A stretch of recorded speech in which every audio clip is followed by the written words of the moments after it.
Bonsoir. Vol à la portière, cambriolage, mais aussi contrefaçon et trafic de cigarettes. Marseille, comme beaucoup de grandes métropoles, est une ville sous haute tension. Nous y avons suivi le travail des douaniers, des policiers, mais également des magistrats qui luttent contre cette délinquance qui empoisonne la vie des Marseillais. Vous verrez également que la cité phocéenne est en France une plaque tournante du trafic de stupéfiants. Le cannabis est un business de plus en plus juteux et dans certaines cités sensibles, les dealers empochent jusqu'à 70 000 € par jour. Nous avons filmé pendant plusieurs mois l'enquête des policiers marseillais pour démanteler un réseau international de trafiquants. Les enquêteurs du GVP, le groupe de voie publique, traquent les Go-Fast, ces bolides ultra rapides qui assurent les livraisons de drogue. Marseille, la deuxième ville de France, avec 1 million d'habitants et ses décors aux allures de carte postale. Mais Marseille, c'est aussi une ville qui détient l'un des taux de criminalité le plus élevé du pays. Une ville au bord de la crise de nerfs, car ici, tous les chiffres de la délinquance sont dans le rouge. Règlement de compte, trafic de stupéfiants. C'est des livraisons à 500 kilos. Vol avec violence, braquage. C'est terrible quand même, ces gens. Rien ne semble pouvoir endiguer l'explosion de la délinquance et de l'économie souterraine. Certains sont perdus, définitivement perdus. Et ça, c'est le signe d'une société qui va mal.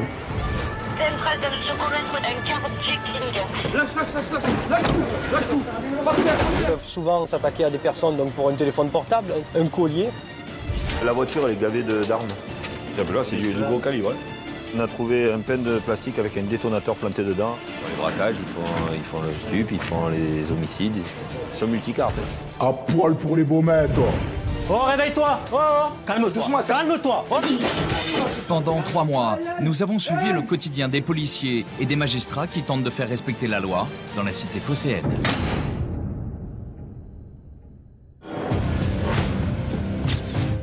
Nous sommes dans les quartiers nord de Marseille, tôt dans la matinée. On a affaire à un règlement de compte qui s'inscrit dans du banditisme classique qu'on a sur Marseille. S'il vous plaît, messieurs, est-ce que vous pouvez vous écarter? Allez. Ici, il y a quelques minutes, un commando de tueurs a mis fin au règne de Roland Gabin, une figure de la pègre locale. Un homme considéré comme l'un des parrains de la ville. Âgé de 46 ans, ce caïd marseillais était fiché au grand banditisme. C'est le 11e règlement de compte depuis le début de l'année. Cette femme, une habitante du quartier, a assisté à l'exécution. Sous le choc, elle est emmenée à l'écart par les policiers. Christophe Barret est procureur à Marseille. Quand il y a un meurtre, c'est lui qui supervise l'enquête. Et les règlements de compte, il connaît. À Marseille, on en dénombre une quinzaine chaque année, souvent liés à des guerres de territoire sur fond de trafic de stupéfiants. C'est quelqu'un qui n'a pas un passé d'honnête citoyen, voilà. Et manifestement, on est sur un règlement de compte, donc quelque chose de très organisé, avec 2 véhicules, 4 hommes qui en descendent, cagoulés, armés, et vraisemblablement une dizaine de coups de feu, avec ce qu'on appelle des gros calibres. À la recherche de la moindre trace, les experts de l'identité judiciaire passent au crible la scène du crime. Dans les affaires criminelles, ces indices sont souvent précieux pour remonter jusqu'aux auteurs de ces tueries. C'est la manifestation de cette concurrence, de cette violence, de cette lutte pour le pouvoir, pour l'argent, pour la maîtrise d'un trafic. Forcément, ça alimente une économie souterraine. Nous sommes à l'Évêché, un lieu mythique, l'équivalent à Marseille du 36 quai des Orfèvres à Paris. Ici, ont défilé les plus grands flics marseillais, mais aussi le gratin du banditisme local. Il n'est pas allé, il est toujours temps de... Il vient de se lever. Hein. Ben, il est toujours temps de se mettre en dispo, là. Franck et Jérôme appartiennent au groupe Voie publique, une unité d'investigation.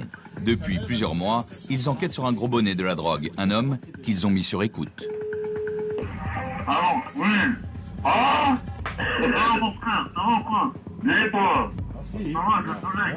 Je retranscris les appels qui nous intéressent, qui intéressent l'enquête. Savoir quand ils parlent de shit, d'argent, de transactions. Ce matin, les enquêteurs viennent d'obtenir une information capitale. Oui, je vais venir, mais j'ai pas fait parce que j'ai changé la location. Oh putain, t'entends? Il a changé la location. D'accord, vas-y, je vais tout à l'heure, je t'envoie un message après de venir. L'homme s'apprête à effectuer une importante livraison de drogue. Et pour brouiller les pistes, il doit changer de voiture de location. Donc il va aller rendre la location. Il faut aller se mettre en place Anto. Donc il va aller le voir. Appelle Briard. Les enquêteurs décident de se rendre sur place afin d'identifier le nouveau véhicule et continuer la surveillance de ses déplacements. C'est à bord d'un sous-marin, une voiture banalisée permettant de voir sans être vu, que Franck et Jérôme partent observer leur cible. Ça va se jouer sur un mouchoir de poche. Dépêche-toi. Il n'y a pas une minute à perdre. Ils doivent arriver avant le trafiquant pour assister à l'échange des véhicules. Si tu vois qu'il est là, tu traces, hein. Tu laisses le camion. Ouais. Voilà, ici t'es impeccable. Sur place, les policiers prennent aussitôt position. Ils n'attendront que quelques minutes l'arrivée de l'homme.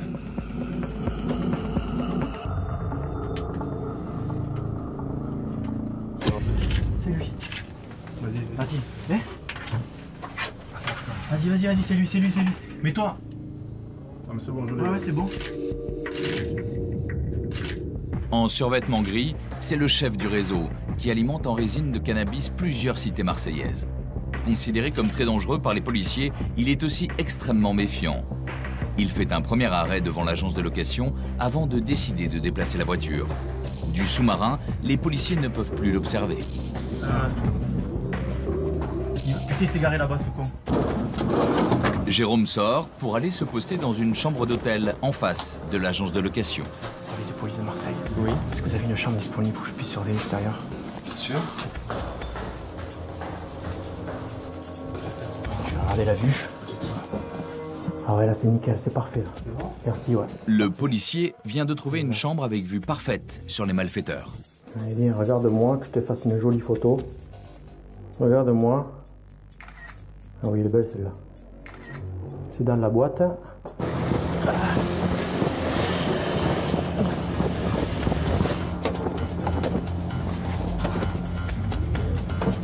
Tu l'as vu?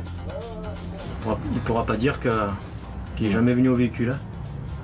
Voilà, la photo parle d'elle-même. Un peu plus tard, l'homme ressort avec un nouveau véhicule. Ça y est, c'est lui.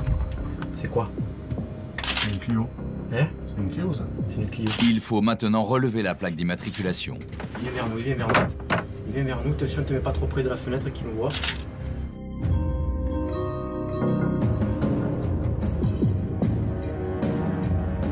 C'est dans la boîte. Allez, on a fait le job. Nickel. Retour à l'évêché, le lendemain. Avant de continuer leurs investigations, les policiers retranscrivent sur procès-verbal les dernières évolutions de l'enquête. Donc là, on met sur procès-verbal la surveillance d'hier soir, la surveillance quand on va à l'agence de location, quand il va changer la voiture, pour que la juge soit informée des faits. Voilà, donc on fera, à côté de ça, on fera un album photo, puisqu'on l'a filmé, et puis on a pris en photo le trafiquant, donc on apportera ces photos au dossier et on représentera le jour où on les aura en garde à vue. Belle journée pour nous. On a des coms hyper intéressants. Patrick dirige le groupe Voix publique. Avec Delphine, il surveille les conversations des trafiquants depuis 1 an. Ils connaissent tout de leurs habitudes. Si j'apprends à les connaître, je vais pouvoir décrypter des choses qu'au départ de l'affaire, je ne vais pas pouvoir décrypter. Parce que bon, ils n'utilisent pas le mot résine de cannabis pour parler du shit. Ils n'utilisent pas... voilà, ils ont un jargon à eux. Et donc les écoutes téléphoniques, à force et l'habitude, ça va me permettre de savoir de quoi ils parlent et surtout préparer ce qu'ils vont faire, quoi. Et justement, ce matin, le chef du réseau négocie auprès de son fournisseur le prix et la qualité du cannabis. Les malfaiteurs ont des codes. Ils parlent de numéro 4 ou de médaille pour différencier les échantillons de cannabis. Au téléphone, le trafiquant met en cause la qualité de la résine de cannabis de son fournisseur pour négocier à la baisse le prix d'achat. Pas te mentir, tu as vu le 4? Sans te mentir, il avait une odeur de bouse, le machin. Il a bien testé et tout, parce que moi, c'est le seul qui me dit ça. T'es le seul qui me dit ça. Moi je pense que peut-être que comme il n'a pas les fonds pour acheter à ce prix-là, il essaye ou de faire baisser les prix pour essayer de l'embourbiner. C'est ce qu'il dit avec Quand il dit on va essayer de le niquer, c'est peut-être lui qui va essayer de niquer. Là, on voit que c'est une préparation de grosses livraisons, parce qu'il commence à prendre un peu de produit pour le goûter, pour voir. C'est une grosse affaire, ouais. Ça, oui, c'est une grosse affaire. Dans une pyramide, on est quasiment au sommet de la pyramide, là, avec les échelons intermédiaires. On arrive à pratiquement tous les livreurs, les fournisseurs, les intermédiaires, ceux qui mettent en relation les fournisseurs. Donc là, on est sur presque au sommet d'une pyramide, quoi.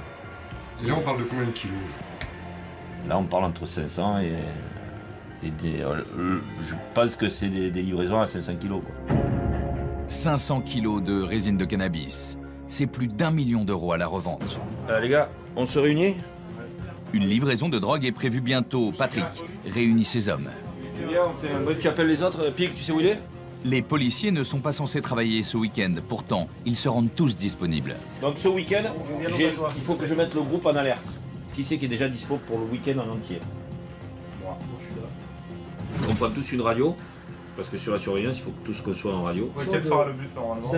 Identifier le livreur. Voiture, si le livreur est là, on essayera de déclencher une surveillance, une filature sur le livreur. D'accord. Hein? Toute la nuit, Patrick et ses hommes vont épier les conversations des voyous dans l'attente du top départ. Marseille, il est 9 h du matin et le dealer vient de jouer un mauvais tour aux policiers. À la dernière minute, il a donné rendez-vous à son fournisseur à plus de 50 km de Marseille. Allez, putain, bouge-toi, quoi. Il rade pas dans le rétro, les gens, quoi. Obligé de les pousser, quoi. Pour Jérôme et ses collègues, une course contre la montre vient de s'engager. À plus de 160 km/h, les policiers tentent de rallier le lieu du rendez-vous pour assister à l'échange de la marchandise et identifier le livreur. Et là, on verra ce qu'on fait, si on tape ou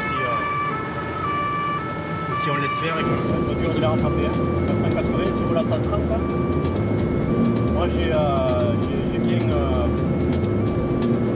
de l'avance pour éviter les contrôles et éviter de se faire arrêter sur l'autoroute. Hein. Ils essaient de respecter la limitation de vitesse pour éviter d'attirer l'attention.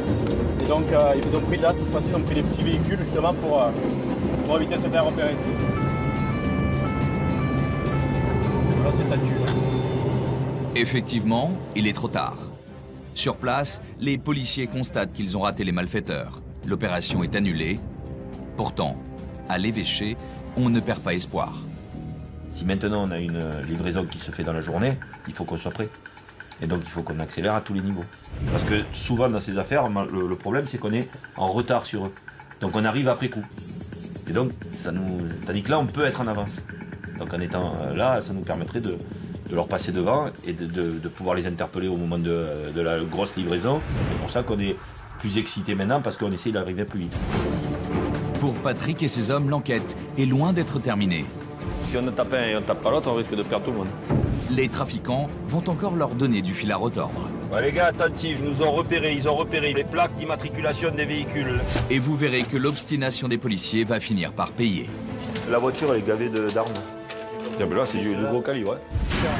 La lutte contre la délinquance et l'économie souterraine, ce n'est pas qu'une affaire d'investigation de longue haleine. Non, on y va, on n'a pas le temps, C'est aussi la mission quotidienne des policiers de terrain qui quadrillent les rues de Marseille. Dès que vous êtes en place, on rentre. Nous voici à présent avec une équipe de la BAC, la brigade anticriminalité. Lui, c'est Didier. Et avec ses hommes, ce soir, il prépare une opération anti-stup dans la cité la plus dangereuse des quartiers sud de Marseille. Une brigade de fonctionnaires en uniforme a été appelée en renfort pour faire diversion. Bon, là, il y a les guerriers, là. On va essayer d'attaquer Herbel. Ouais, faut lâcher le camion. Objectif, arrêter un dealer de cannabis, un charbonneur dans le jargon policier. Il sévit au cœur de la cité d'Herbel. C'est une intervention complexe et à haut risque. On aimerait que vous alliez contrôler les mecs d'Herbel, c'est à la pharmacie. Ouais. Tu te mets le long de la pharmacie, là, vous montez, là, et voilà, vous restez là, ça va crier de toute façon, hein. Dès qu'ils vont arriver, ça va crier, ils vont partir. Et vous restez là, vous faites un petit contrôle, un point de fixation pour attirer l'attention. Ça se carapate direct. Oui, ben ça se carapate, vous contrôlez les 2-3 cons qui restent au milieu, là, voilà, c'est histoire de... Pendant ce temps-là, les collègues font le tour par derrière, Seb et José, ils vont monter dans les coursives. Après, on s'en va, vous en allez, et après on les attaque. Si jamais on est levé d'entrée au deuxième, ouais. On tapera de suite, on descendra. On tape de suite, voilà, allez, on tente le coup. La clé de la réussite, ne pas se faire repérer. Dans cette cité, la vente de la drogue est bien rodée. Les choufs, des guetteurs chargés de prévenir en cas de descente de police, sont partout. Ah, ils sont organisés, ils sont organisés. Le problème, c'est qu'il y a même des personnes qui ne sont pas payées pour le faire, pour annoncer notre arrivée, qui le font. Donc, ouais, sûr. Il y a beaucoup de complices, là. Beaucoup de gens qui vivent de tout ça. C'est le sport national d'annoncer l'arrivée de la police. Combien il touche un gars pour crier la journée? 50. 50 € pour crier, c'est bien. C'est une clé, Ouais, 14 ans, 50 € par jour, c'est bien. Les équipes sont en place. Didier attend le signal pour intervenir. On arrive. Christophe, on rentre, hein? Les policiers viennent tout juste de rentrer dans la cité et les guetteurs avertissent déjà leurs complices de l'arrivée de la police. Ça crie. Les policiers doivent faire vite, très vite.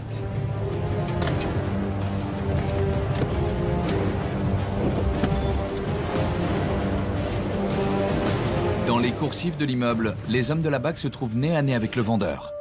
Un jeune homme qu'ils connaissent bien. Chaque jour, il écoule une centaine de barrettes de hashish. Seulement voilà, les policiers ne trouvent rien sur lui. Prévenu à temps par les guetteurs, il s'est débarrassé de la drogue.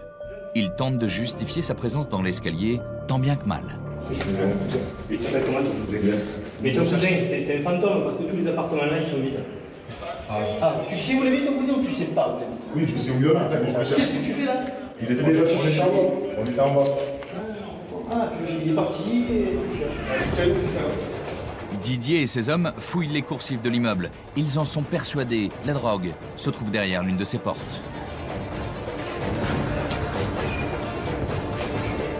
Mais impossible de savoir laquelle. Les hommes de la BAC décident d'abandonner les recherches. Ils reviendront plus tard, dans la nuit. À l'heure de la fermeture des bars, les policiers sont appelés pour un vol à l'arraché. Une femme s'est fait agresser dans le centre de Marseille. 2 jeunes en scooter lui ont dérobé le contenu de son sac à main. Comment ils étaient ces jeunes? C'est des petits jeunes. Ils sont partis vers où? Ils sont partis, pas cette ruelle, l'autre ruelle. Ils ont pris mes chaussures et ils m'ont arraché mon sac. Vous étiez où avant? C'est parce que je sais pas. Visiblement ivre, elle a du mal à expliquer ce qui s'est passé. On m'a tout pris, merde. On m'a tout pris. Madame, est-ce que vous avez quelqu'un à appeler? Vous pouvez nous chercher? J'ai même pas de numéro en tête. Tiens, mettez-vous sur le trottoir, venez. J'ai pas de numéro en tête. Mettez-vous sur le trottoir, il y a une voiture qui arrive. J'ai pas de numéro en tête, j'ai rien, j'ai plus rien. Pendant ce temps, des collègues essaient à tout hasard de retrouver ses affaires dérobées. On a essayé de trouver vos chaussures. Non, je ne sais pas. Madame, vous écoutez ou quoi? Madame, vous écoutez ou quoi? Nous, pour vous aider, il faut qu'on trouve un numéro de téléphone. Quelqu'un puisse venir vous chercher, vous comprenez? Vous comprenez ou pas? Donc, réfléchissez, vous nous donnez le numéro de téléphone. J'ai pas de numéro en tête. Allez, calmez-vous, madame. Comment je me calme? Comment vous voulez que je me calme? Et on m'a volé ma carte bleue, comment je vais là? Madame, d'accord, qu'est-ce que vous faites? Vous êtes fait voler.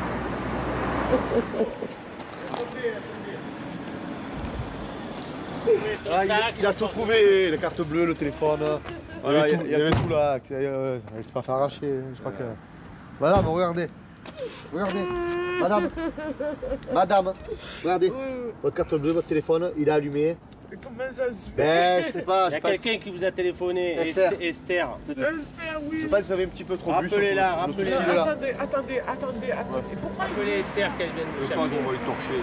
Cette fois, il n'y a pas eu d'arrachage. En état d'ébriété, la femme a probablement dû renverser son sac une 50aine de mètres plus loin. Retour à l'évêché avec Patrick et ses hommes. Les trafiquants de drogue viennent de quitter le sud de l'Espagne. Les policiers ne veulent pas laisser passer l'occasion d'intercepter le convoi. C'est quand même 5 kilos, 5 kilos, tu ne le mets pas n'importe où non plus quand même. Hein. Ouais, il est allé chercher le produit. Il va se donner rendez-vous là dans la nuit. Tu vas voir, il va recevoir un appel. Autour de Patrick, une vingtaine de personnes est mobilisée. Les voyous sont armés et dangereux cette nuit. Il faut les mettre hors d'état de nuire. Avec Jérôme, nous rejoignons la frontière espagnole. Ça fait des mois qu'on est sur eux, qu'on les surveille. Donc, ils ont déjà fait beaucoup de voyages et celui-ci est... On a attendu pas mal de fois, celui-ci est bon pour nous parce que bon, on sait qu'ils sont chargés, donc on va se répartir sur plusieurs aires de repos, sur l'autoroute. Et voilà, donc filature et dès qu'on peut on les interpelle. Dans la voiture, la tension est palpable. Intercepter un convoi de drogue, c'est une opération extrêmement périlleuse. Et pour Jérôme, c'est une première.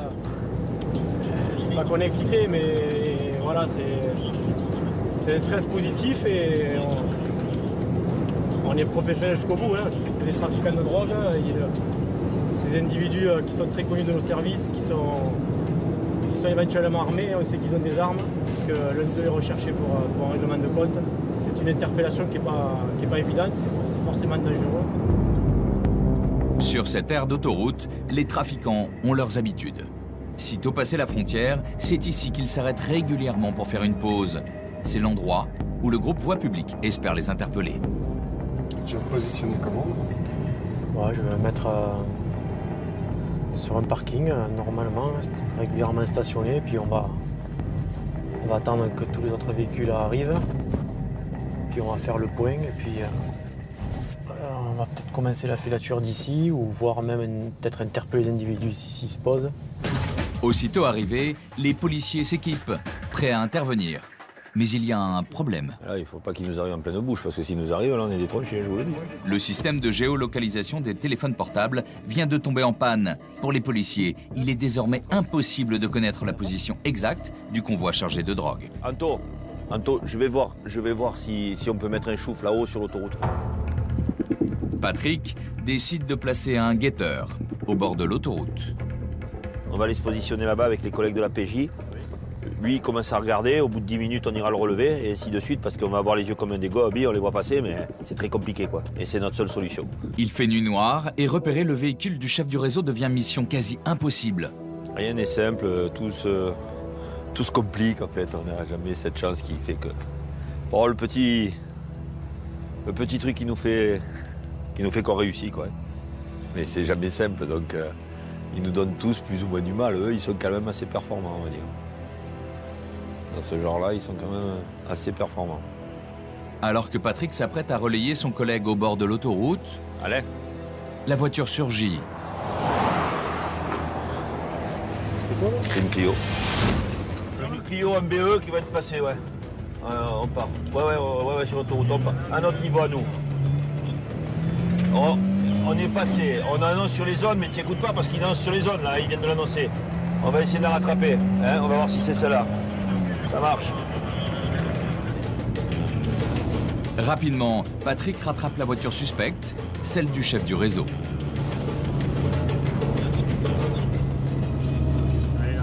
Ouais, repérée, la voiture est repérée. On vient de la dépasser, elle est repérée. La Clio est repérée. Elle arrive derrière, elle est derrière nous. Vous pouvez enclencher derrière pour un véhicule pour essayer de le récupérer. Elle est au point kilométrique 23N. 23N. Elle roule doucement. Vous avez tenté de l'intercepter? Non, c'est la voiture ouvreuse. En tête du convoi, la voiture ouvreuse a pour mission d'alerter le véhicule porteur de la drogue d'une éventuelle présence policière sur le trajet. C'est cette voiture porteuse qui intéresse les policiers. Alain, Patrick, est-ce que quelqu'un reste sur le site quand même? Parce que la voiture porteuse peut se trouver derrière et va peut-être passer. Sans système de géolocalisation, les policiers sont obligés de prendre des risques en restant très près du véhicule pour ne pas le perdre de vue. Priorité à Patrick, là, je voudrais du monde avec nous parce qu'il roule à 90 km/h, il ralentit systématiquement. On va finir par se faire détrocher si on reste tout seul. On est devant la Clio, c'est devant la Clio et on observe, il n'y a pas de souci pour ça. Ouais, si c'est toi avec la Mondeo 84, tu vas lui tomber dessus, tu arrives trop vite sur lui. Hein. Mais soudain, tout s'effondre. Les policiers viennent de capter une communication des malfaiteurs. Ils sont repérés. Ouais, les gars, attentifs, ils ont repéré, ils viennent d'appeler un mec pour les plaques d'immatriculation des véhicules. Ils demandent si c'est des véhicules de brigade. Donc à mon avis, il nous a repérés. Hein. C'est avec les véhicules, la vitesse à laquelle ils roulent, c'est un peu normal. Hein. À Marseille, les caïds de la drogue connaissent l'immatriculation de la plupart des véhicules de police. C'est le b.a.-ba du métier. Et ici, les sorties, on est mort, hein, on n'en sait rien. Hein. Patrick décide de cesser la poursuite. Par expérience, il sait que la voiture chargée de drogue est déjà prévenue et doit certainement avoir déjà quitté l'autoroute. C'est la chance qui leur sourit, hein. Parce que là, si on n'avait pas été abandonné par la technique, on n'aurait pas été obligé de prendre des risques. Ces risques se retournent contre nous, quoi. Et puis c'est le métier, parce que ça fait partie de notre quotidien, hein. Si on réussissait à tous les coups, c'était une science exacte. Ce n'est pas le cas, donc. Peut-être même avant, dès que la possibilité va nous être donnée, on va recommencer. Et c'est notre lot quotidien, qu'est-ce que malheureusement. Réunion de crise à l'évêché. Les policiers n'ont plus aucune nouvelle des trafiquants. Se sachant repérés, ils se font discrets. Il y a urgence, il faut les arrêter avant qu'ils ne disparaissent définitivement. C'est à leur domicile que les policiers vont les interpeller demain matin à la première heure. Je présente rapidement l'affaire, on évoque après le dispo pour demain matin. Lui, c'est le commissaire de Freitas, une figure de l'évêché.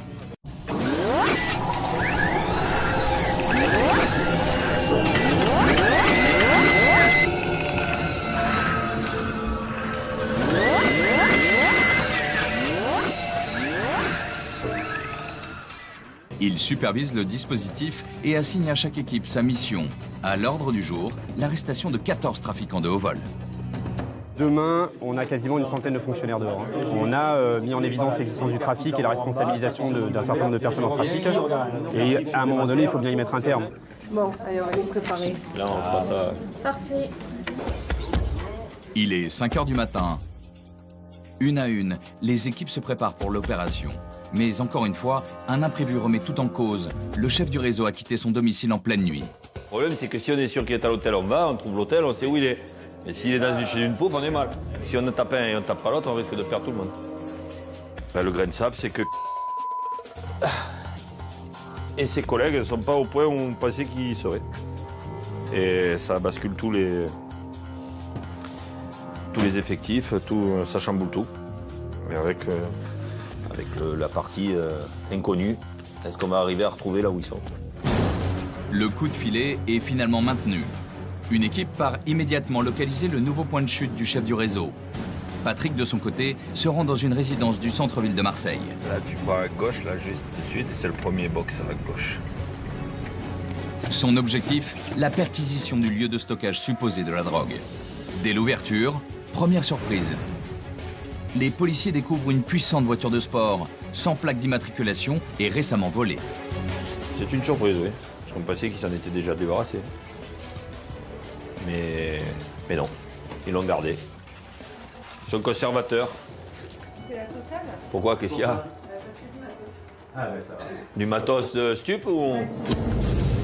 3, 4, 5, 6, 7... Dans ces sacs, plus d'une vingtaine de kilos de résine de cannabis d'une valeur de 40 000 €. Et c'est loin d'être fini. La voiture, elle est gavée d'armes. Il découvre un véritable arsenal de guerre. Kalachnikov, pistolet mitrailleur, fusil à pompe, munitions. Là, c'est du gros calibre. Ouais. Les policiers mettent à jour l'attirail complet des nouveaux mercenaires de la drogue. Ces caïds des cités marseillaises règnent désormais sur le trafic de stupéfiants. Tout ça, ça fait partie d'une tenue de combat, quoi. Il est noir, regarde. Tout est noir. Ils sont jeunes, armés et prêts à tuer pour imposer leur loi. Ouais, chef, c'est moi. On vient d'appeler les artificiers parce qu'on a trouvé un pain de plastique avec un détonateur planté dedans dans les affaires qu'on a récupérées. Je sais pas, on dirait des trucs électriques comme un militaire. Pour les artificiers, désactiver un tel engin est une opération périlleuse. Ce qui est sûr, c'est que c'est prêt à être collé, de double face derrière. Les spécialistes viennent de désamorcer l'explosif. Le danger est écarté. C'est des armes liées au trafic de stupéfiants, de shit. De cannabis, résine de cannabis qui font qu'ils se tirent dessus dans les cités. Profit rapide. Et l'explosif? L'explosif, c'est pareil, quoi. Je veux dire, c'est comme si on multicarte dans les quartiers maintenant, ils font un peu tout, quoi. Braquage, les braquages, ils font le stup, ils font les homicides. Ils sont multicartes, hein. C'est difficile maintenant d'avoir une spécialisation dans la délinquance, hein. Surtout des quartiers. Où ils se lèvent le matin pour choisir ce qu'ils vont faire aujourd'hui. Voilà, c'est comme ça. Bon allez, on va continuer. Le démantèlement du réseau est un succès total. Tous les individus ont été arrêtés. Et surtout lui, le chef du réseau, observé quelques jours plus tôt devant l'agence de location de véhicules. Jérôme l'a localisé dans un hôtel près de Marseille. L'opération d'aujourd'hui marque la fin de son ascension criminelle. Détention non autorisée de stupéfiants, emploi non autorisé de stupéfiants, acquisition non autorisée de stupéfiants, offre ou cession non autorisée de stupéfiants, participation à association de malfaiteurs, en vue de la préparation d'un délit puni de 10 ans. Là, au départ, c'était local, te concernant, c'est national et international. Voilà. Ok ? Voilà. Il aura fallu plus d'1 an d'enquête pour démanteler ce réseau de trafic de stupéfiants et faire tomber ces nouveaux caïds marseillais de la drogue. Eh bien, on va faire le point, on va taper tous les procès-verbaux pour faire son interpellation, sa garde à vue, et puis il ira voir gentiment son avocat. Bon, tu nous as fait galérer quand même un peu, je dis pas que ça a été facile, hein. Tu nous as fait galérer quand même, hein. Parce que bon, on a un peu marre de te courir après, hein, parce que nous aussi on a une vie, hein. Le week-end on a mis de passer à la maison, le soir, hein, à un moment donné, je me suis fait de courir, le chat et la souris, ça va un peu. Pendant 4 jours, la durée légale de la garde à vue en matière de stupéfiants, le trafiquant va être interrogé par Delphine. Moi, personnellement, franchement, je vais être correct et direct. La vérité, j'ai rien à dire. Moi, ça me va. Je sais, j'ai pas attendu tes auditions. Ouais, pour, sais, là, franchement, ce coup-là. Vous avez tout ce que vous avez, ouais, je sais, vous avez. On est blindés là. Bon, allez, on se revoit plus tard. On va les mettre à l'ombre pour un moment, mais j'ai pas besoin de leurs aveux pour les mettre à l'ombre. Là, je sais que j'ai tout dans la boîte. C'est une belle affaire. Ouais. c'est l'affaire. Ça va être une des affaires de ma carrière, je pense. Là, ça fait 1 an et demi. J'attends de les faire avec impatience. Dans l'attente de son audition, l'individu est conduit dans les cellules de l'évêché. Ouais, toi, tu es tranquille en bas, faut pas le bordel. Hein? Tu es pas minot, de toute façon, hein. Pas te le dire. Il encourt une peine de 10 à 15 ans d'emprisonnement.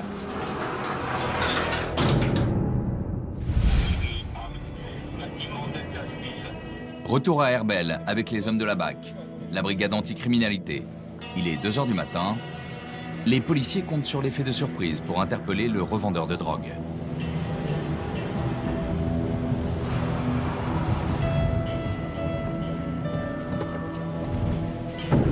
Peine perdue. Devant eux, en bleu sur ce scooter, un guetteur les a déjà repérés. Sa mère, on pourra jamais l'avoir avec ça. L'homme file donner l'alarme pour prévenir le dealer de la présence de la BAC dans la cité. Les policiers décident aussitôt de couper la retraite au dealer. Ils connaissent l'appartement où il se réfugie. Sur cette coursive, au premier étage, l'individu qui court, c'est le dealer. Le policier à ses trousses arrive trop tard. C'est la police. J'ouvre un derrière votre volet. Hein. Il a eu le temps de rentrer. Ouais. Ouvrez votre porte, sinon il y a quelqu'un qui va venir la défoncer. Hein. Donc il est dedans, et vu l'heure, on ne peut rien faire. En dehors des heures légales de perquisition, les policiers ne peuvent pas pénétrer dans un domicile. Soudain, des projectiles sont jetés sur les policiers. L'environnement devient de plus en plus dangereux. Les hommes de la BAC décident de partir. Pas me pavé dans la tronche, tu vas bien. Ça a jeté, on a jeté les pavés. Ça a jeté des pierres? Des pavés, ouais. Non. Eh oui, mais là où on était, de l'autre côté, on l'a vu passer. Ah ouais? On a vu, c'est pour ça que je dis monte. Pour la police, il est de plus en plus difficile de pénétrer à Herbel, comme dans bon nombre de quartiers de Marseille. Dans certaines cités, véritables supermarchés de la drogue, ce sont désormais les dealers qui imposent leurs lois. AVC, c'est l'immatriculation de la voiture.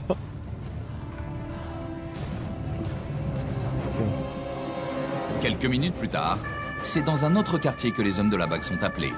Un rodéo est en cours.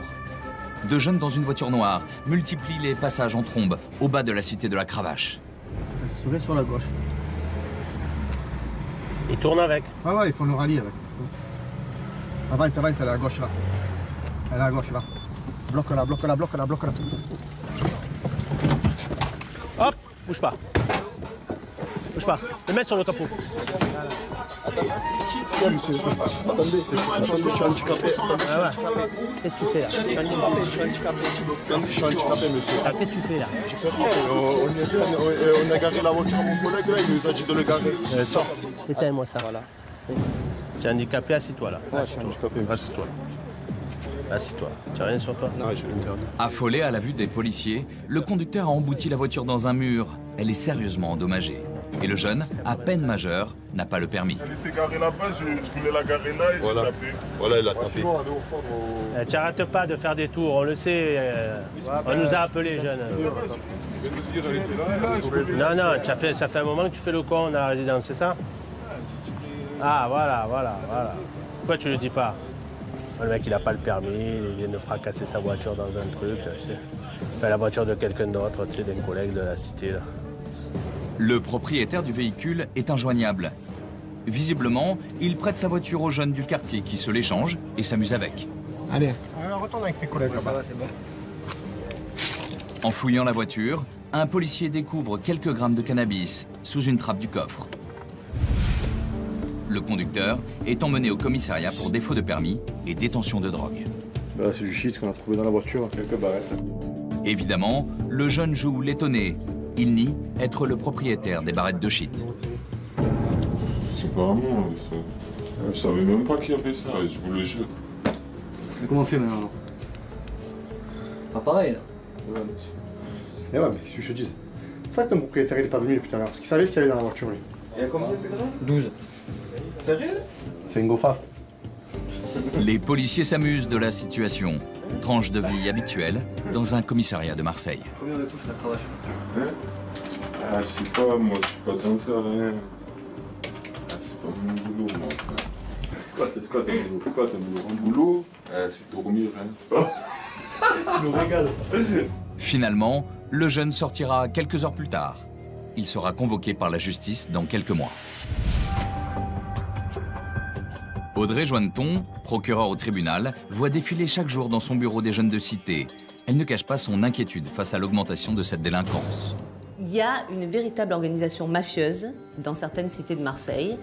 Et c'est vrai que le constat est tel d'une espèce de génération dont je ne dirais pas qu'elle est perdue parce que ça va à l'encontre de mon éthique de magistrat. Mais c'est vrai que on se dit parfois que certains sont perdus, définitivement perdus.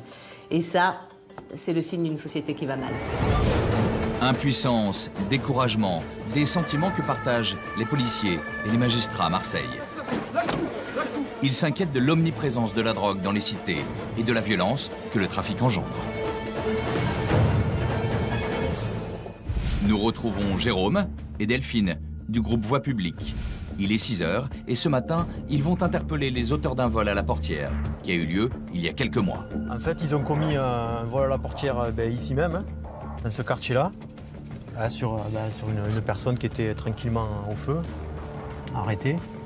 Et nous, il se trouve qu'à ce moment-là, on était en surveillance et on était en train de filmer justement les mêmes personnes pour d'autres faits, hein, une autre enquête. Sur cette vidéo, filmée par la police, on voit 2 jeunes en pleine action. Oh, il a arraché. Il a arraché le sac. En rouge, en train de courir, l'auteur du vol. Il vient de dérober le sac d'une automobiliste. Un sac posé sur le siège passager. Après enquête, les policiers ont identifié les voleurs. Ils vont maintenant les interpeller chez eux, dans les quartiers nord.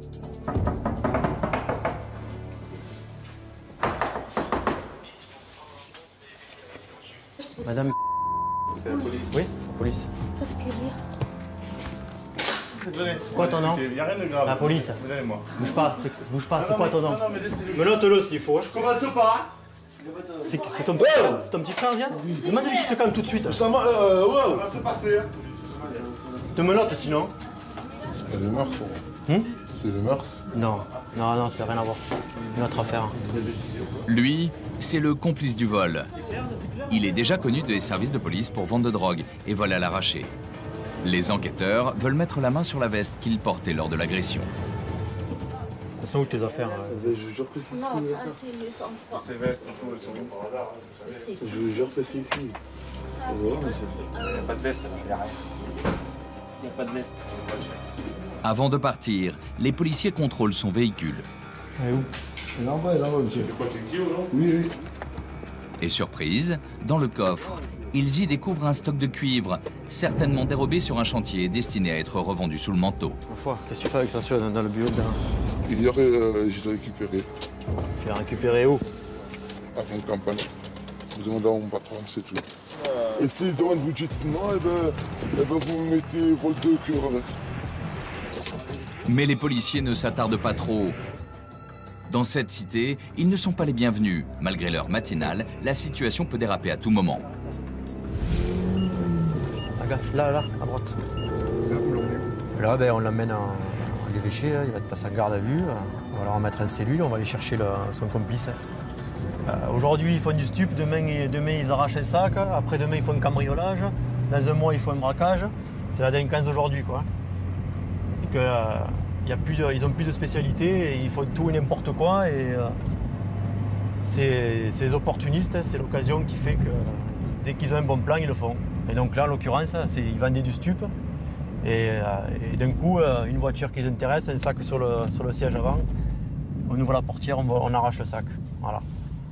Manque de peau, on était là. Reste à interpeller l'auteur principal du vol. Une interpellation qui, vous allez le voir, va s'avérer mouvementée. Ouais, c'est la police, monsieur.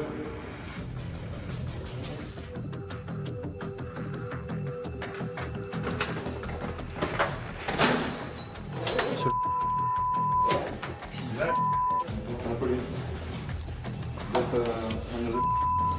Vous êtes ça? Réveille-toi.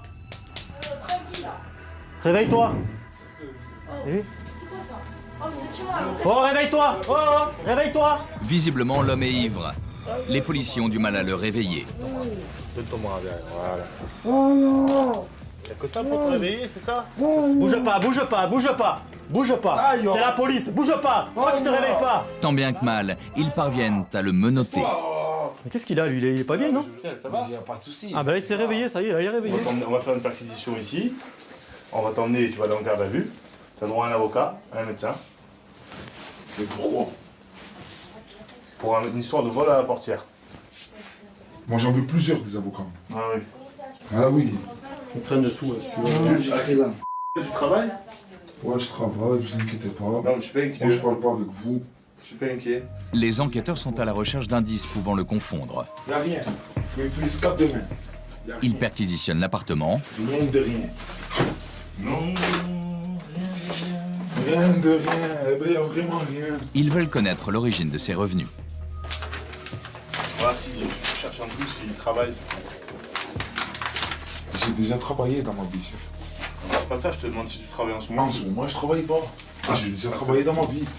C'est tout. Enfin, tu me réponds. Difficile d'avoir des réponses aux questions avec toi. On travaille pour moi. C'est pas pareil, là. Hein? Vient d'où? Tu l'as Comment offert? vient d'où? Ouais, me l'a offert. T'as la facture ou pas? Non. Elle touille ma chambre.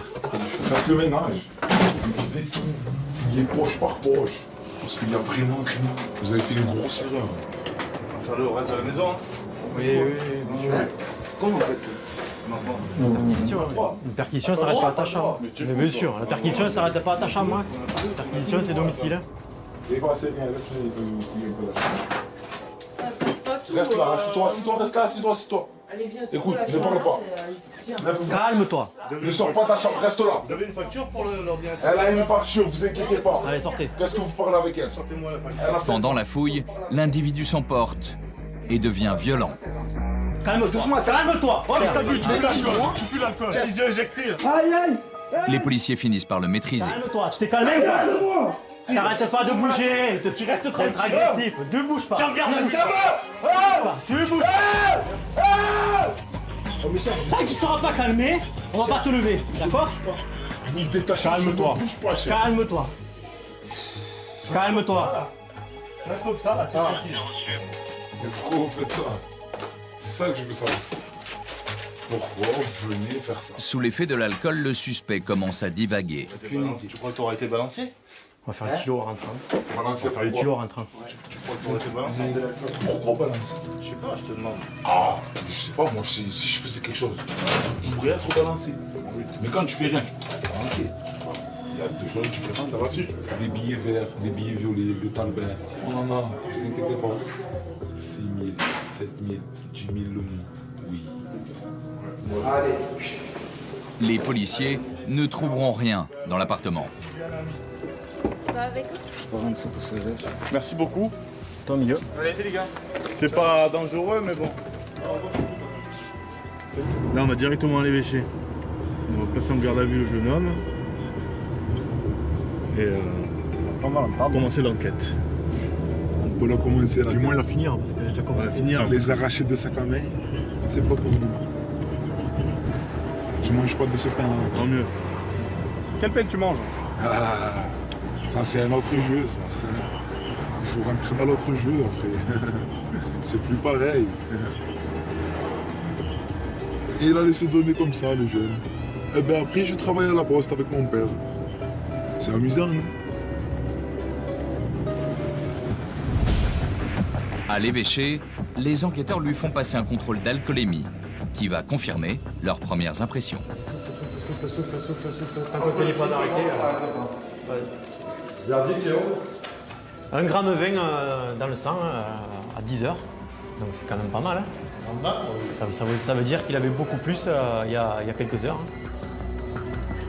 De retour dans les locaux du groupe Voie publique, les policiers lui signifient sa garde à vue. Tu fais la GAV de lui?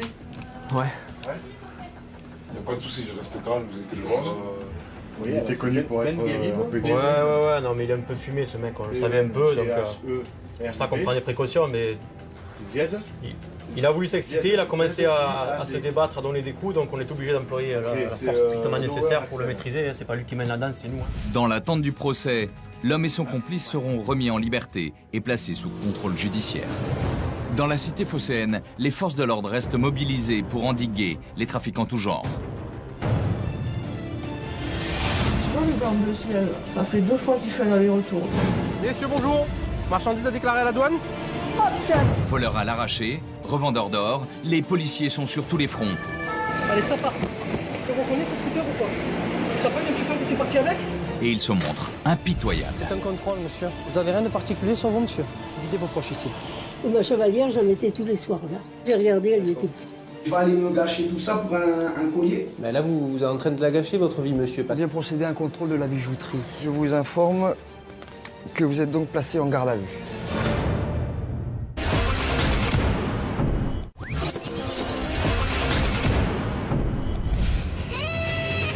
Marseille, c'est aussi le premier port français. Une porte ouverte sur le monde, mais aussi une plaque tournante pour tous les trafics. Chaque année, près de 2000 ferries en provenance du Maghreb et de la Corse accostent sur le port. Dans le viseur des douaniers, les membres d'équipage. Certains d'entre eux approvisionnent les marchés de Marseille en cigarettes de contrebande.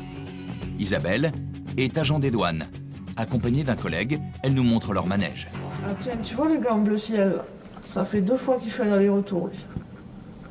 Et il est revenu avec des marchandises tout à l'heure, donc ici, lui, c'est vraiment une monnaie d'échange. Trafic fourmi, c'est ça? Ouais. Et qui sortent une cartouche et 2. Lui, là, il doit avoir 1 ou 2 cartouches. Ça, c'est des gars comme ça qu'il faut suivre. Et en fait, tout à l'heure, je l'ai vu revenir avec un sac de course. Cartouche par cartouche, ou plusieurs cartouches, 2 cartouches, mais jamais beaucoup, en fait, pour pas se faire attraper. Et ils stockent ça ou dans des hôtels ou dans des épiceries. Et en fait, ils sont payés et ça sert de monnaie d'échange souvent pour s'acheter à manger et ramener au bled. Voilà. C'est ce qu'on appelle le vrai travail de fourmi. Ouais, c'est du trafic de fourmis, ouais. Les marins ne sont pas les seuls à se livrer à ces petits trafics. Il y a aussi les passagers des bateaux. Johan est agent des douanes. Ce matin, il se rend au point de contrôle des véhicules en provenance du Maghreb. Donc là, on fait l'arrivée du Carthage. Un ferry, le Carthage, vient d'accoster en provenance de Tunisie. Bon, on va procéder par ciblage des véhicules. Et comment vous faites pour les cibler? Des petits critères personnels, on va dire. En fonction déjà d'une expérience et ensuite d'une approche de la personne au moment du contrôle. Qu'est-ce que vous trouvez en majorité? Alors là, c'est essentiellement des cigarettes et de la contrefaçon. Il y a un gros impact du port de Marseille sur le trafic de la région. Johan et son équipe vont contrôler plus de 150 véhicules. Valises, sacs, moteurs, banquettes, planchers, tout y passe. Messieurs, bonjour. Marchandises à déclarer à la douane? Non. Est-ce que vous transportez plus de 10 000 euros, monsieur? 10 000 euros? Oui, pour vous-même, la famille ou... Non? Johan vérifie le chargement de la camionnette. Il découvre plusieurs centaines de serviettes de bain. Il soupçonne une importation illégale. C'est destiné à la vente sur les marchés, ça? C'est pour les vendre sur les marchés? Non? Parce que là, c'est que du neuf, hein? Vous avez une facture pour toutes ces marchandises, là, ou pas? Oui? Vous pouvez me la montrer? Merci. Le propriétaire est en règle. Johan le laisse partir. Alors, vous allez sortir ça, me le mettre sur le banc, là, hein? En contrôlant cette voiture, Agnès vient de mettre la main sur plusieurs cartouches de cigarettes et des contrefaçons. Quand je vous pose la question, qu'avez-vous à déclarer, c'est les cigarettes qu'il faut me déclarer, monsieur. Eh oui, pas me dire rien, hein? Eh oui, ça c'est interdit, hein. Les cigarettes, il m'en a dit 2 cartouches, il y en a beaucoup plus. Quand on dit 2 cartouches, c'est 2 cartouches de 10 normalement. Et là, c'est des 25. Si c'est des 1500, ça m'étonnerait. Ah si, ça veut dire. Et des... Vous voyez, il a mélangé le... Il a mélangé. Là aussi. Voilà, c'est une cartouche mélangée. Là aussi, c'est interdit, monsieur. C'est pour moi, c'est pas... Mais c'est pas pour moi, bien sûr que c'est pour vous. Mais c'est interdit, monsieur, ce sont des contrefaçons. Et ce n'est pas fini. Elle décide d'approfondir ses recherches. Ça continue, oui. Ouais. Chaussures et vêtements de contrefaçon, l'homme pensait faire de bonnes affaires, mais il va vite le regretter. Il va avoir une amende à payer. Ensuite de ça, elle va être mise en dépôt chez nous et ensuite détruite. Oui, au niveau amende et tout ça. Eh bien, on va voir combien ça va faire, combien il a sur lui et ce qu'il va devoir payer. S'il est récidiviste ou non, on va voir ça à l'intérieur. Attendez, hein. Alors, monsieur, donc là, ce sont les marchandises interdites. Madame, toujours, c'est... Non, mais... Ça, c'est pour moi, ça. Ça, c'est pour tout mon frère, ça, c'est pour moi, ça. C'est pas les cigarettes, je prends. L'individu tente de faire plier Agnès, mais rien n'y fait. Elle reste inflexible. Oui, mais en France, c'est pareil, c'est du tabac. Tabac, c'est tabac qui soit manufacturé. C'était ça, là. Oui, mais c'est du tabac. Alors, je vous explique. Vous avez de l'argent sur vous? Alors, vous m'avez déclaré 2 cartouches de cigarettes. Je vous ai laissé. Là, il y en a 5. 1, 2. C'est pas moi qui fais... Ça, c'est te prendre pour toi. Ça, c'est... Non, mais c'est pas la question que je vais prendre pour moi. C'est que si tu m'avais déclaré 5 cartouches, c'était différent. Oh putain. Bon, alors. Tout ça, c'est interdit. Je vais te dire le montant de l'amende. Hein, voilà. Il est vos poches. Vu l'argent qu'il a sur lui, voilà. Il aura 100 € d'amende. Je vais lui laisser ça pour remonter, puisqu'il remonte à Metz. Après, il se débrouillera. Hein. Et là, c'est vraiment un minimum. Un minimum. Allez, signez-la. 100 € d'amende. L'homme s'en tire à bon compte. Il repartira les mains vides, la marchandise est confisquée. Sur ce bateau, les douaniers ont accumulé les prises. Bilan de la journée, plus d'une centaine de cartouches et des dizaines de contrefaçons. Le volume par semaine est assez important au niveau des saisies. Et donc, malheureusement, on ne saisit pas tout. Donc, on peut imaginer que le trafic est d'une ampleur assez importante. Ça, c'est la prise qui représente à peu près combien de temps, ça? Non, ça c'est sur une demi-journée, ça peut être sur un seul véhicule. Là, c'est sur un seul véhicule. Hein. Là, c'est attaché qu'à une seule affaire. Ici, on est sur de la contrefaçon, donc là, d'une marque bien connue. Ça rapporte, là, ce trafic de cigarettes en ordre de prix, c'est quoi? Tout simplement, donc, on peut dire jusqu'à 5 à 6 fois le prix par rapport auquel ils ont acheté là-bas, au prix de revente. Donc, ça peut devenir vraiment intéressant, vraiment juteux. Et ensuite, c'est destiné à la revente sur la Porte d'Aix, Noailles, etc. Et ça peut même repartir vers d'autres villes de France. 800 000 €, c'est la valeur du tabac de contrebande saisi à Marseille l'année dernière. Au final, toutes ces cigarettes seront détruites. Pour les autres, celles qui ont échappé à la vigilance des douaniers, elles seront revendues sur l'un des nombreux marchés parallèles de Marseille.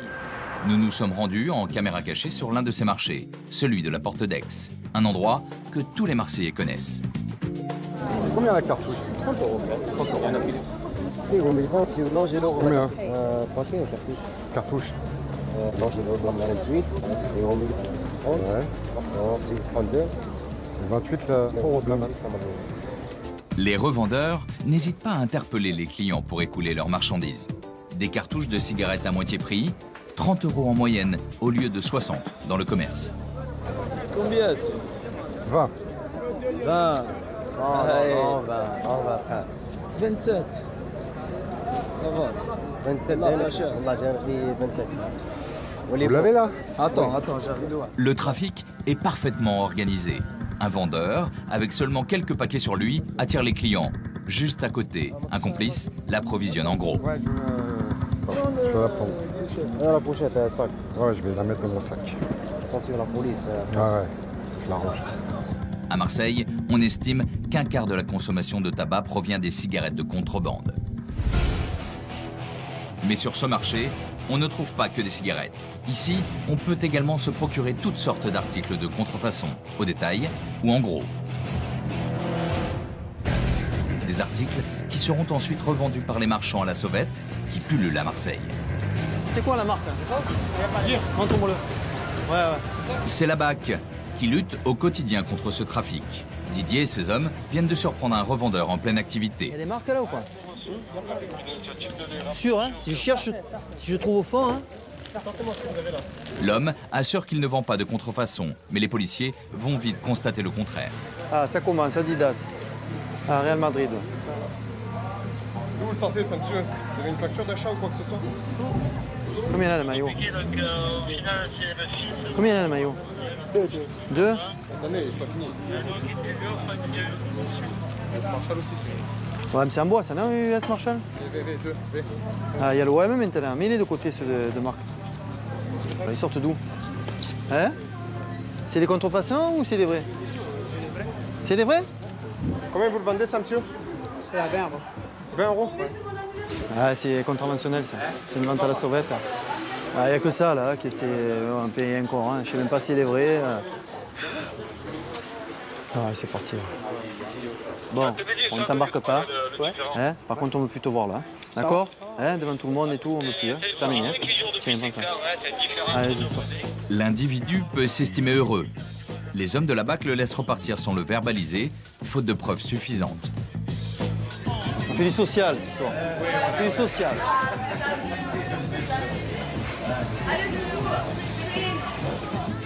Évitez, hein, évitez quand même, hein, à la vue, tout le monde. C'est la première fois, je sais très bien que c'est la première fois, mais évitez. Hein. Ce soir, c'est sans suite, mais bon, évitez quand même. Hein. Vous avez vu comment elle est brave, hein? Lui, c'est plus un pauvre bougre qu'autre chose. Bien. Première fois qu'il est venu, et on passe par là, nous. Pas de chance. Mais tout le monde le connaissait, hein, le gars, tout le monde. Il le connaissait tous, il appelait pas son prénom. Franck, policier à la BAC, se rend ce matin chez un couple de personnes âgées. Ils viennent d'être victimes d'un vol par ruse il y a quelques minutes à peine. Le bon vieux vol par ruse, quoi, l'ancien. Faux employés des eaux et 2 faux policiers.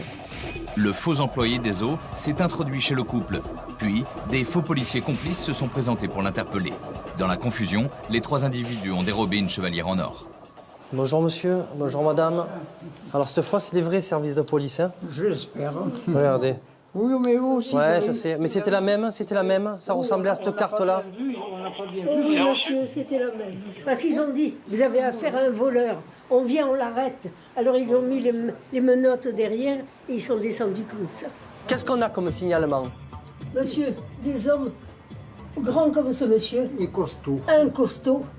Franck transmet leur signalement à un collègue resté dehors. Les 3 voleurs sont peut-être encore dans les parages. Quel type on avait? Européen, nord-africain? C'est pas un nord-africain. Pas du tout. Européen? Européen. D'accord. Européen. Européen. Relativement costaud. Quel âge on leur donnerait? Ouh, monsieur, les deux, là, peut-être une trentaine d'années. Voilà, trentaine d'années. Voyant ces hommes, j'ai été interloqué, ils voulaient absolument aller dans les chambres. Maintenant, on n'ouvrira plus quand on n'attendra personne. Voilà. Donc heureusement qu'il ne nous a pas limités. Le sentiment pour Les personnes vulnérables sont une cible de choix pour des voleurs rusés, prêts à toutes les audaces pour quelques grammes d'or. Elle était posée où, la chevalière? Sur la table de nuit de ma femme, oui. Alors, la chambre de mon mari est là, moi je couche là. Et ma chevalière, j'en mettais tous les soirs là. Immédiatement, j'ai regardé, elle datait du début où on s'est mariés, on a 65 ans de mariage. Mon mari a 90 ans, j'en ai 88. Vous comprenez? C'est terrible quand même, ces gens.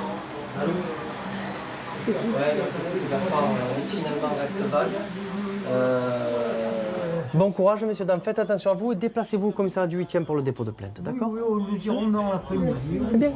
Franck, c'est loin, Franck? Non, je suis pas loin, là. De retour à son véhicule, le collègue de Franck le prévient qu'il vient de repérer 2 individus. Ils correspondent au signalement des voleurs. Il y a des mecs qui viennent de monter dans la voiture, il y a une mégane blanche avec marque dessus. Pas une minute à perdre, les suspects viennent de partir en voiture. 3 individus, un faux employé des eaux et 2 individus se sont passés pour des policiers. Franck décide de procéder au contrôle des 2 individus. Il espère mettre la main sur le bijou dérobé.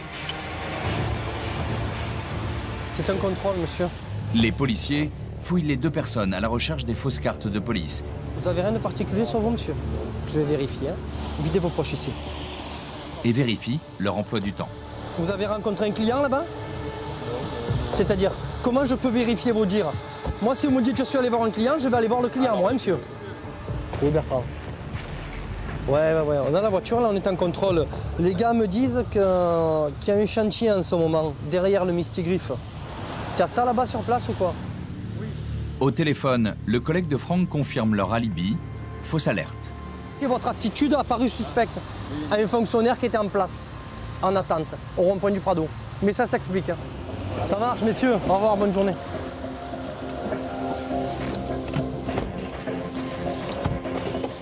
Ils tournaient, ils viraient, tu vois. Je les ai suivis, ils faisaient pas de course.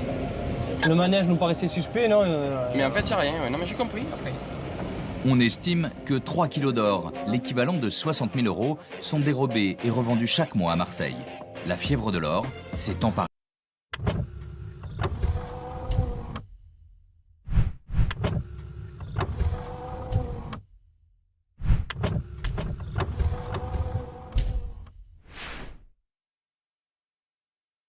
de la ville. Cette nouvelle ruée vers l'or, c'est au tribunal de Marseille qu'on la mesure au quotidien. Ici, pas un jour sans qu'un dossier de vol d'or ne soit traité. Un véritable fléau. Nous sommes à la permanence d'urgence du parquet. Ce qu'on va faire, c'est qu'on va lui faire une composition pénale avec stage de citoyenneté. Florent Crouy est substitut du procureur. C'est lui qui donne une réponse judiciaire aux interpellations du jour. On peut avoir jusqu'à 5 à 10 vols à l'arrache de colliers par jour, avec de jeunes majeurs, mais surtout également des mineurs qui sont le plus souvent mis en cause dans ces procédures. Pour endiguer la recrudescence de ces vols, la justice est sans pitié pour ceux que l'on appelle les arracheurs. Là-dessus, on a une réponse et une politique pénale qui est empreinte de fermeté, avec des déferlements systématiques auteurs majeurs ou mineurs, parce qu'on estime que pour mettre un terme à cette délinquance de voie publique, il n'y a que l'emprisonnement, ne serait-ce qu'une courte peine d'emprisonnement, qui peut aussi dissuader ces jeunes de commettre ces délits. Pourtant, rien ne semble pouvoir arrêter cette délinquance encouragée par la flambée du prix de l'or. Et justement, ce matin, Florent Crouy répond à l'appel d'un enquêteur. Oui, bonjour, monsieur. Au vol violence à la mairie du centre. Je vous appelle pour... Vol à l'arrache au départ, et je crois que ça s'est transformé après en violence et outrage. Hein. En violence, outrage et injure à caractère racial. D'accord. Alors c'est quoi qu'on essaie de lui voler à la victime? Ah ben, on n'a pas essayé, il lui aurait arraché son collier. Ah d'accord. Donc on n'est pas seulement sur une tentative, on est sur un vol alors. Ah oui, oui, on est sur... Ah oui, non, l'arraché a eu lieu, il n'y a pas de souci à ce niveau-là. D'accord, bon, je suppose qu'au moment où il s'est un peu emporté, il y a plusieurs fonctionnaires qui l'ont interpellé et qui l'ont maîtrisé au sol. Ah voilà, oui, donc là, mais il n'y a pas eu d'arrangement, quoi, je veux dire. Non, mais pour surtout, il aura craché la figure, ça, ça passe pas. Ok, est-ce que alors, il reconnaît... lui, voilà, c'est quoi sa position sur le fait? Alors, il reconnaît tous les faits qui lui sont reprochés, sauf l'arrachage du collier. Ah oui, sauf le plus important et sauf qui nécessite au départ l'intervention des policiers. Voilà. Le magistrat décide d'entendre dès le lendemain l'auteur présumé du vol, avant qu'il ne soit jugé. en comparution immédiate. L'auteur de l'arrachage, c'est lui. Il a 19 ans. Récidiviste, il est actuellement en liberté conditionnelle. Avant d'être présenté au substitut du procureur, il est entendu par Farid, un membre des services sociaux du parquet. L'occasion pour l'individu de clamer son innocence. Vous êtes quelqu'un de vif dans la vie? Vous avez une... Non, je suis quelqu'un de calme, de douce. Et là, je suis énervé parce que on m'a pas écouté, j'ai pété les plombs. Et là, je suis excédé, ça fait plus de 48 heures que je suis en garde à vue. Oh, je suis père de famille. Maintenant, voilà, je me retrouve dans la merde pour rien.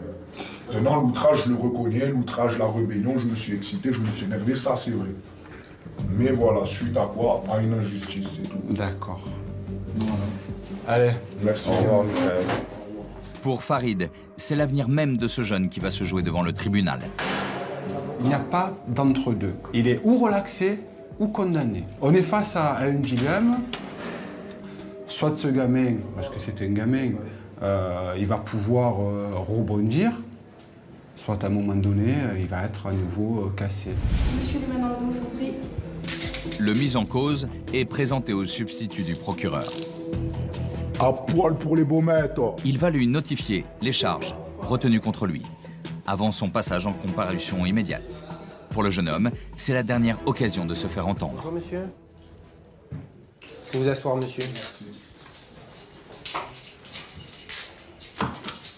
Alors, je suis le procureur de la République, je suis avec une auditrice de justice, c'est-à-dire une magistrate en formation qui va assister à l'entretien.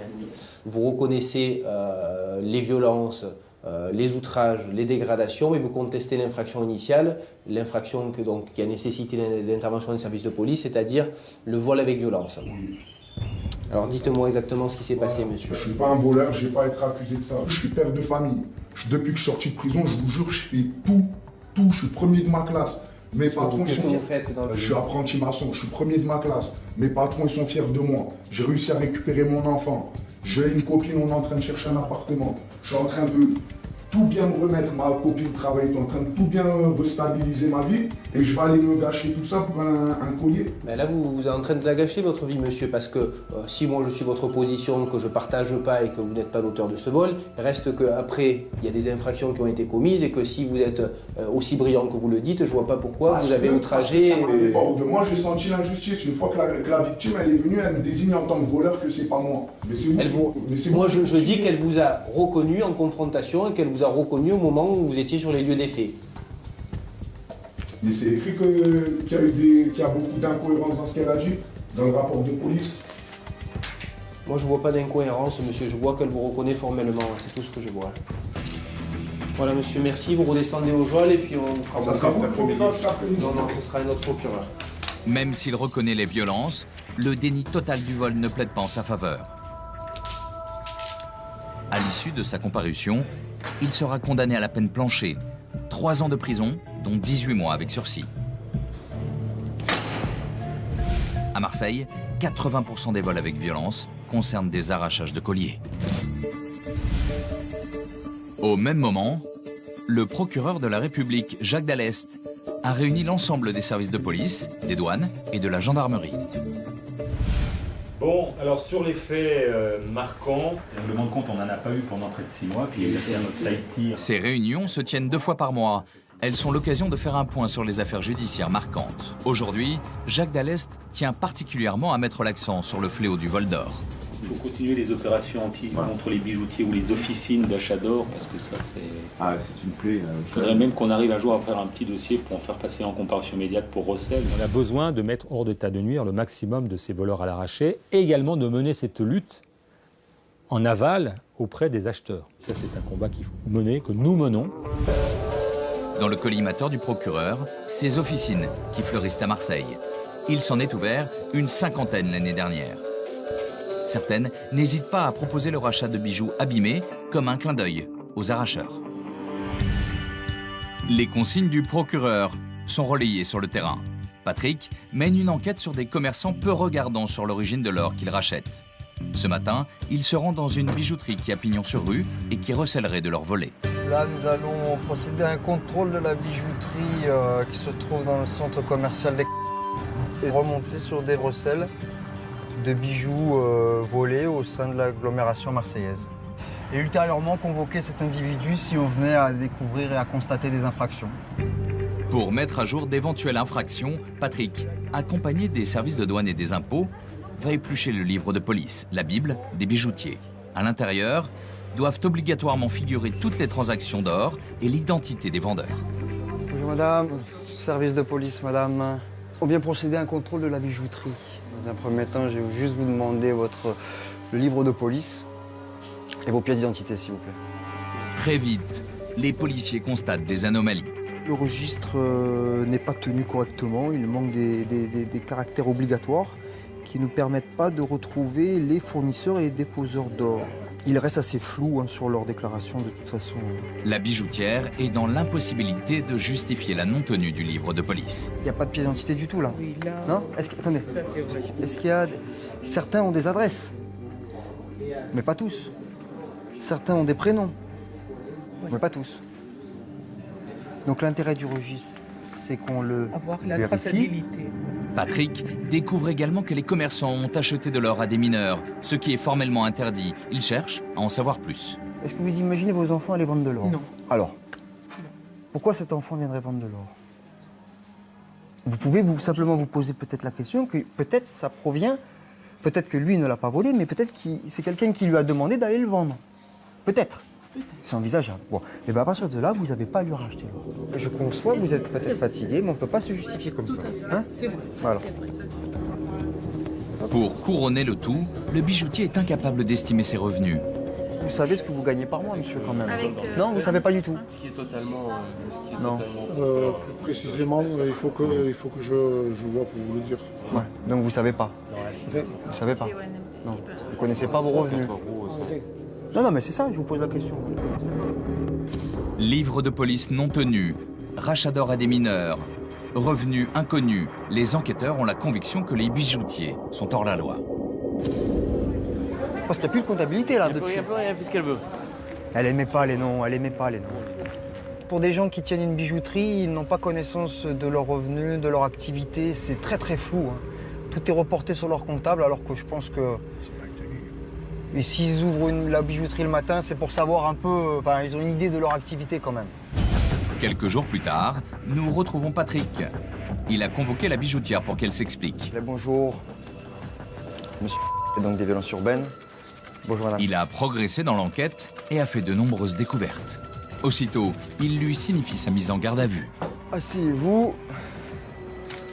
Donc, dans un premier temps, je vous informe que vous êtes donc placé en garde à vue. D'accord ? Pour les faits suivants, pour les faits de recel, au sein de en tant que gérante de la bijouterie, et également pour non-tenue du livre de police et non-comptabilité matière. La non-tenue du livre de police est passible de 6 mois de prison. Quant au recel, c'est 10 ans d'emprisonnement. En présence de l'avocate de la bijoutière, l'audition peut commencer. Sur une carte d'identité, il y a une date de naissance. Je n'ai pas regardé, j'étais pas vigilante. Patrick communique à la femme un témoignage capital qu'il a recueilli. Celui d'un jeune des cités, mineur, à qui elle aurait acheté des bijoux volés. Lui dit que dans cette bijouterie, il ne demandait pas de pièces d'identité et que c'était facile à revendre.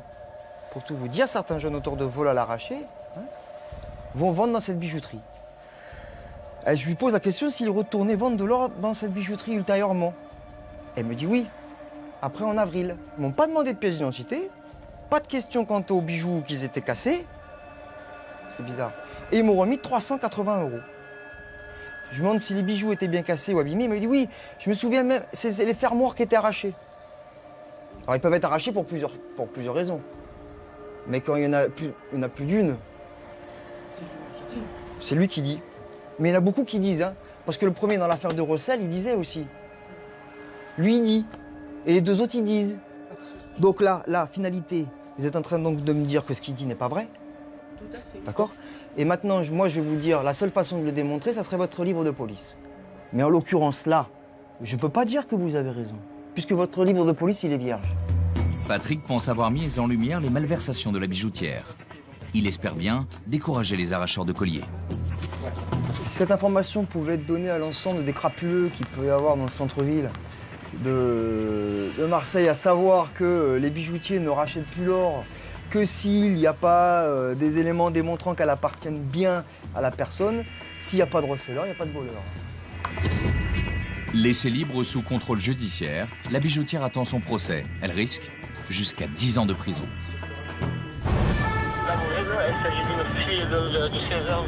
Une délinquance qui explose. Des voyous de plus en plus jeunes. C'est là que le problème, c'est que même très jeunes, ils sont capables de tout la faire, la connerie. Allez, ça part. Vous comprenez ce scooter ou quoi? Ça fait une question que tu es parti avec? Voilà, 1 million d'euros, ils seront placés en garde à vue. Sur le port, les enquêteurs découvrent des milliers de contrefaçons. Combien ça peut être vendu, ça? 5 €? Dans un instant, vous verrez que policiers et douaniers vont de surprise en surprise.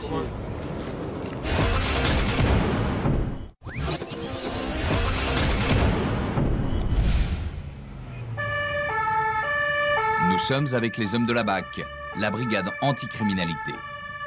Ils sillonnent le sud de la ville de Marseille. Ce matin, la radio annonce le vol à l'arraché d'un téléphone portable. L'auteur du vol, une adolescente d'une quinzaine d'années. Il s'agit d'une fille de 16 ans environ, la mise en cause.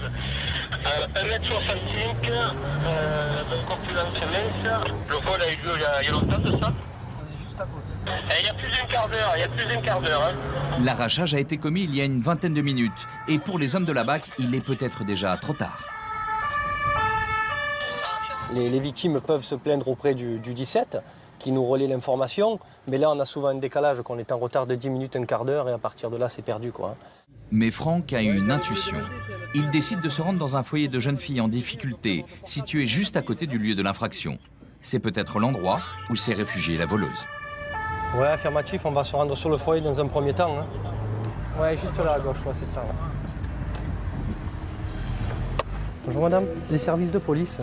On intervient, on a eu un vol violence commis sur une jeune fille par une autre jeune fille âgée de 16 ans. Jean, débardeur bleu, les sourcils vraiment épilés, quoi. Non. Donc ça correspond pas du tout, quoi. Prévenus trop tard, cette fois-ci, les hommes de la BAC ne parviendront pas à retrouver la voleuse. Franck dirige l'équipe de la BAC. Mais avec ses hommes, il est surtout un spécialiste des vols à l'arraché. À Marseille, il s'en commet près de 10 000 par an, une trentaine par jour. Un véritable sport local, alors forcément, il est constamment sur la brèche. Ils peuvent souvent s'attaquer à des personnes donc pour un téléphone portable, un sac, un collier, voire un 2 roues finalement, et taper un 2 roues, quoi.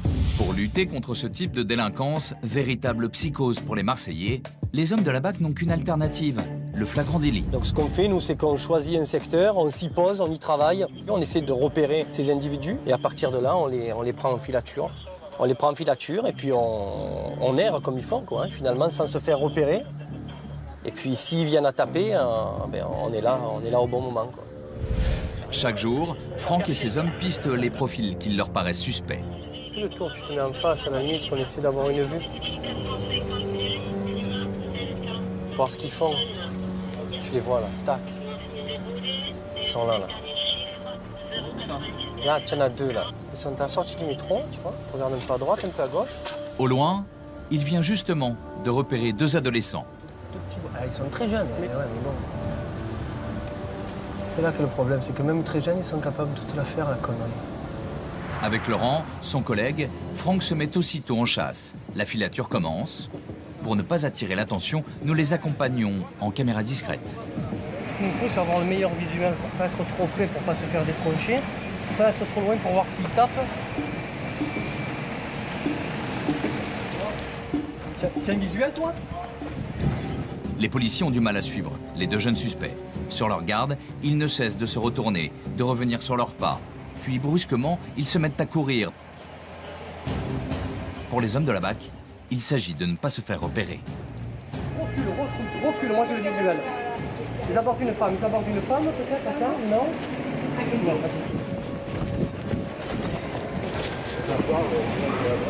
a quelque chose qui les intéresse. Au bout d'1 heure, les individus semblent avoir enfin trouvé ce qu'ils cherchaient. Ah, ils se sont mis en attente, ils sont magnifiques. Ils se sont mis en attente, donc je pense qu'ils ont trouvé ce qui les intéressait. Ils essayaient de démarrer un scooter, mais bon. Voilà, le black est monté dessus, fais voir. Je te lâche, je te lâche. Allez, c'est parti. De l'autre côté de la route, ils tentent de démarrer un scooter. Pour les policiers, plus d'1 seconde à perdre, c'est le moment d'intervenir. Pose ton téléphone. Retourne-toi, mec. Tu le reconnais ce scooter ou quoi? Tu le reconnais pas? Tu n'as pas une impression que tu es parti avec? Non? Le jeune voleur n'a pas eu le temps de s'enfuir. Franck vient de l'interpeller. Pendant ce temps, Laurent est à la poursuite de son complice. Non? Tu veux dire quoi? Que tu vas mal? Non mais quoi? Mais où mon collègue? Non mais ton collègue, t'inquiète. Ton collègue, on l'a déjà attrapé. Et il nous a déjà raconté sa version des faits, ton collègue. Donc ne t'inquiète pas, mec. C'est la tienne que j'attends. Tu sais quoi? C'est ce que tu vas commencer à me dire, là, qui va me permettre de te faire confiance ou pas. D'accord? Hein? C'est pas un gros larcin. C'est quoi? C'est un 50. C'est pas l'affaire du siècle. C'est un 50 ou pas? 125. 125? D'accord. Tu as bien compris? C'est pas un gros larcin. Ce qui est important, mec, quel âge tu as? 14. Tu as bien compris ce qui est important? C'est que tu reconnaisses la vérité, parce que la vérité, on la connaît. Tu sais pourquoi on la connaît? Parce que, mec, ça fait 2 heures qu'on te suit. Donc, ah, tu as vu? Bon, tu vas me dire que tu as vu et tu le voles. Tu es venu. Ne me dis pas ça, ça, je te crois pas. Moi, ce que je veux, c'est la vérité. Tu l'as bien compris, ça? C'est juste ça à décrocher, en fait. Ouais. Tu décroches ça. Tu as juste le bloc volant cassé, mais il n'est pas très résistant. Tu démarres. Mais il nous a raconté déjà, t'inquiète pas, hein, mec. Attends, ne commence pas à me dire que c'est pas toi, parce que c'est lui, vous êtes ensemble, hein. On est d'accord, hein. C'est pareil pour moi. À 14 ans, l'ado à la casquette est déjà connu des services de police. Il y a quelques mois, il a été arrêté pour trafic de stupéfiants. Je pense qu'ils seront placés en garde à vue, hein, puisqu'il y a un vol en réunion. Donc un vol en réunion d'un de roue, ils seront placés en garde à vue. Et puis à l'issue, ensuite, on verra ce qu'il adviendra d'eux. Vient de se commettre 10 rue Antoine Maurras sur le 16e arrondissement, un carjacking. À Marseille, pas de répit pour la police. Au même moment, la radio annonce qu'une personne vient de se faire braquer son véhicule. C'est une autre équipe de la BAC qui s'en chargera. C'est mécano ou quoi? Allez les jeunes. Attends-nous. Allez, c'est là que tout se décide. Arrivés au commissariat, les 2 jeunes voleurs de scooter engagent la discussion avec Franck. Ils ne réalisent pas la gravité de leurs actes. C'est pas un vol, c'est un vol, mais pas tout à fait. Pour s'amuser, d'accord. Vous vouliez qu'un Dax, absolument. C'est ça? Hein? C'est ça? Ne vous inquiétez pas, ils prennent ça à la rigolade. Donc finalement, on en fait de même. Hein. Nous, on est là, on les interpelle, on récupère un bien, on le rend à la victime. Apparemment, de toute façon, en bon état. Hein. Donc nous, finalement, c'est ce qu'on cherche à faire. Quoi. Ils n'ont pas conscience de ce qu'il leur arrive? Non, ils n'ont pas conscience, ou je crois qu'ils s'en foutent finalement. Hein. Je crois que l'un d'entre eux est récidiviste. Non, ils n'en ont pas conscience. Ou en tout cas, ils ont conscience de leur âge. Ils connaissent la machine judiciaire. Et ils savent qu'en l'état, ils n'ont pas grand-chose à craindre de toute manière. Hein. Là, ils seront vraisemblablement relâchés. Hein. Je pense que ce soir, ils seront chez eux. 1 heure plus tard, ils seront effectivement relâchés. À Marseille, plus de la moitié des vols sur la voie publique est l'œuvre des mineurs. Un phénomène qui ne fait que s'amplifier. Retour sur le port, avec les services de la douane. C'est là que sont réalisées les plus grosses prises. Chaque année, près d'1 million de conteneurs transitent ici. Nicolas Masson dirige les brigades des douanes du port et aujourd'hui, il supervise le contrôle d'une cargaison qui lui semble suspecte. Normalement, on devrait avoir de l'outillage usagé, pas mal de pièces de machinerie. Mais bon, l'envoi est intéressant parce que la provenance est une provenance Maghreb qui parfois peut réveiller quelques surprises. Et d'autre part, l'importateur, c'est une première importation qu'il opère. Donc sur un premier trafic, comme on connaît assez bien le trafic qui passe par ici, on aime bien voir véritablement si ce qui est déclaré correspond à la réalité. Dès l'ouverture, les douaniers comprennent que le contrôle va être compliqué. L'intérieur des conteneurs est difficile d'accès. Le chien ne peut pas détecter la présence de drogue.